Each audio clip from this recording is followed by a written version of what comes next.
நகைச்சுவை நடிகர் செந்திலுக்கு 75 வயசு நிறைவடைஞ்சதை அடுத்து குடும்பத்தினர் முன்னிலையில் பீமரத சாந்தி விழா நடந்திருக்குது. இந்த வீடியோ இப்போ வெளியாகி இருக்கிற நிலையில பலருமே அவங்களுக்கு வாழ்த்துக்கள் தெரிவித்து வந்துகிட்டு இருக்காங்க.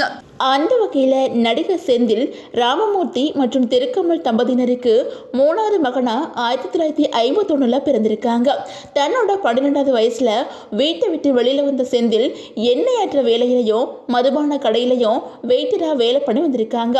வேலை பண்ணிக்கிட்டே சினிமா வாய்ப்பு தேடி அலையும் போதுதான் நாடக கம்பெனில வேலை கிடைச்சிருக்குது.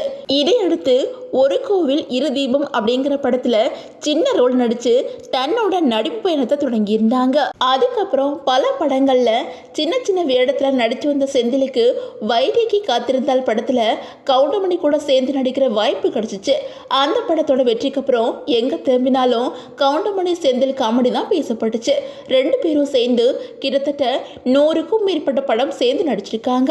சினிமாவில் சாதிச்ச செந்தில் 1984 கலைச்செல்வி அப்படிங்கிறவங்கள திருமணம் பண்ணிக்கிட்டாங்க.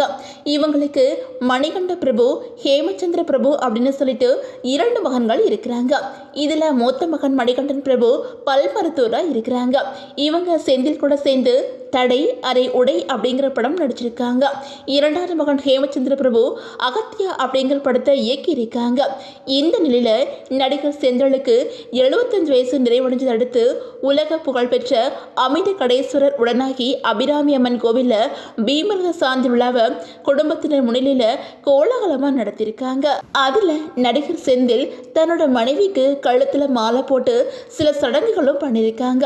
இந்த வீடியோ இப்போ சோசியல் மீடியால வெளியாகி வைரலாகி வந்துகிட்டு இருக்குது. இந்த நிலையில பலருமே செந்திலுக்கு தங்களோட வாழ்த்துக்கள் தெரிவித்து வந்துகிட்டு இருக்கிறாங்க.